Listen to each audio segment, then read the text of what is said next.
Hello, and welcome to the Boardgamechuck YouTube channel. My name is Pierre. In today's video, we're going to be taking a look at Brandon Sanderson's Mistborn, the deck building game.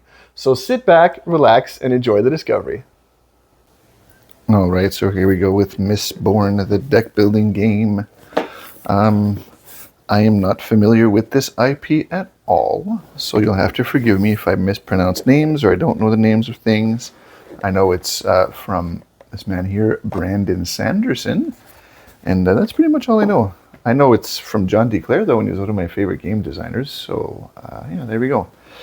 We'll start here with this little ad for more stuff from Brotherwise Games and from Cosmere Games. We'll just file that. Next here we have the rule book. Very glossy, very shiny.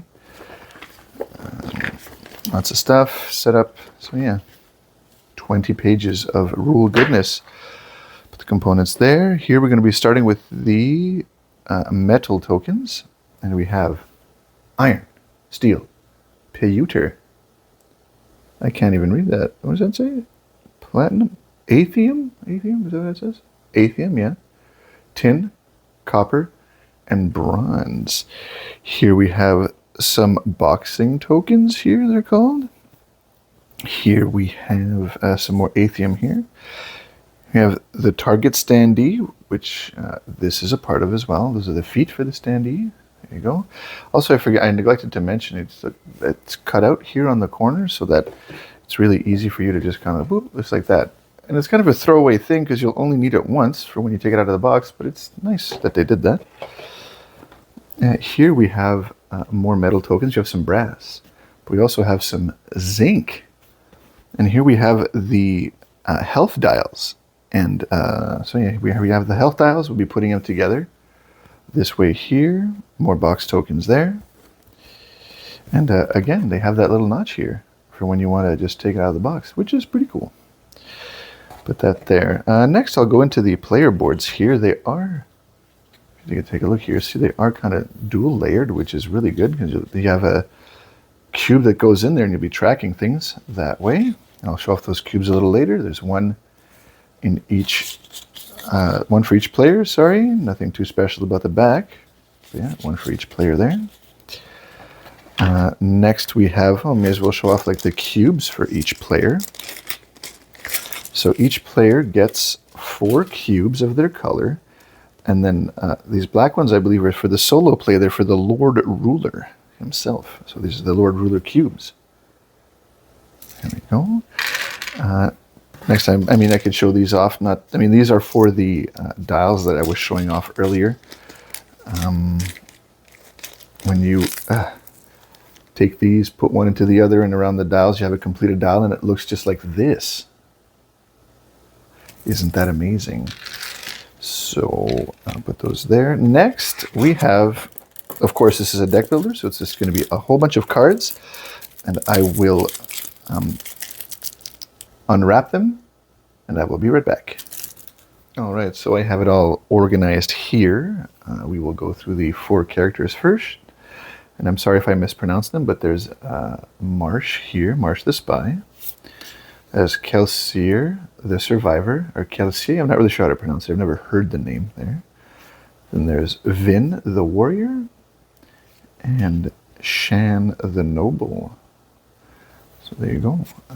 Next, we'll just go into their starting decks. So you have, this is Shan's starting deck here. She gets 4 different cards. Shan, she gets Copper Training, Steel Training, Tin Training, and Zinc Training. That's for Shan there. And then for Kelsier, we have Copper Training, Steel Training, Zinc Training, and Tin Training. Marsh's starting deck consists of Brass Training, Bronze Training, Iron Training, and Pewter Training.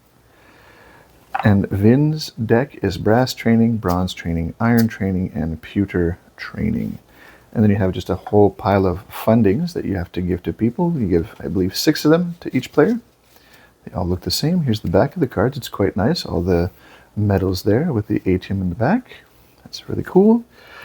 Next we can go into, I'll separate it into 2 halves though. This is the market cards. So I'll just go like that and I will show some off. There is Preserve, There's Ruin, Balance. Oh, there's some sideways cards here. There's Kendra. There's an Inquisitor. Then we have Pacify, Subdue, Dominate, Con, Deceive. A couple of deceives there. There's an Informant.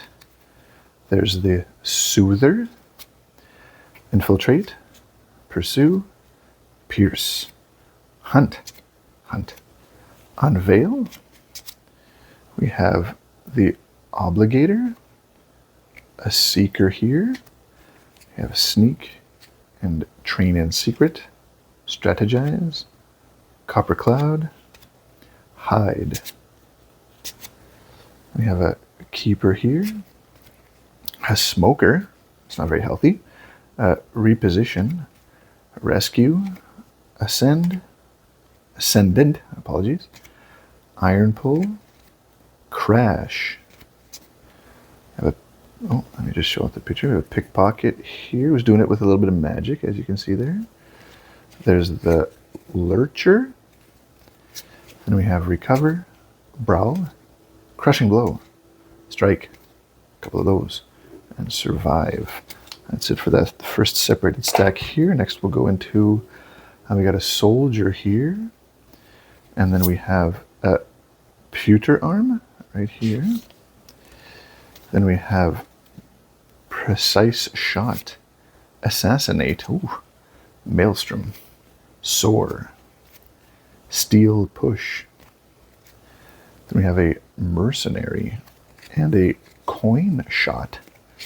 We have a Lookout, Spy, Hyper Aware, Eavesdrop, Investigate, House Lord, Tin Eye, Charm, Intimidate, House War, Enrage.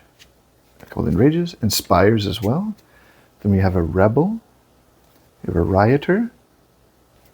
Let's go like this here. There's a Noble, there's a Crew Leader, Haze Killer, two of those. So there you go. Besides these two silica gel packs, which I guess I can show off. Look, silica gel packs. It's, oh no, sorry. There's way more cards to show off here. These are mission cards, and you put a number of them out, and if your cube reaches the top, hey, you win the game. 3 of them reach the top, you win the game. That's one endgame condition. There's the Ska Caverns. Back looks like that. There's the Luthadel Garrison, Keep Venture, the Kreddick Shaw, Pits of Hathsin. There's the Luthadel Rooftop, Crew Hideout, and Canton of Orthodoxy. Next here we have the Confrontation card, and if you were able to put a certain amount of ATM on here in one turn, you win the game as well, another endgame condition. And I believe this Dominance one here, this is for solo play perhaps? I'm not sure, but I know that this stack of cards is for solo play here. So we have a Haze Killer, another Haze Killer, Inquisitor, I'll just put them down here. A lot of Inquisitors here. Militia, another Inquisitor. The art's actually pretty good for this. Inquisitor, Kendra's back, House Lord is back, Kolos looks absolutely terrifying. You know, why is it in like in Kolos again? In like fantasy or sci-fi, when they want to make someone evil, they just take his nose off, and then, you know, no nose equals more evil, I guess. More Kolos here. Nobles. The Obligator. Oh, and now we have this jaunty gentleman here, who is the High Lord. What do they call him? The Lord Ruler himself here. And then we have some Edict cards. The reason I thought these were all solos because they all had the same kind of darker back. The other cards have like a light back like this. And then, so then we have some Edicts here. Edict. And I'll just show off the little pictures on the side because they all say Edict at the top. That's beautiful there. That's really cool too. You know, the synopsis for this book was so intriguing that Rhea has picked it up, so she'll be able to, you know, tell me the story of what's going on in this Mistborn kind of environment here. So there you go. Looks like we have an empty box here. That means it's the end of the video.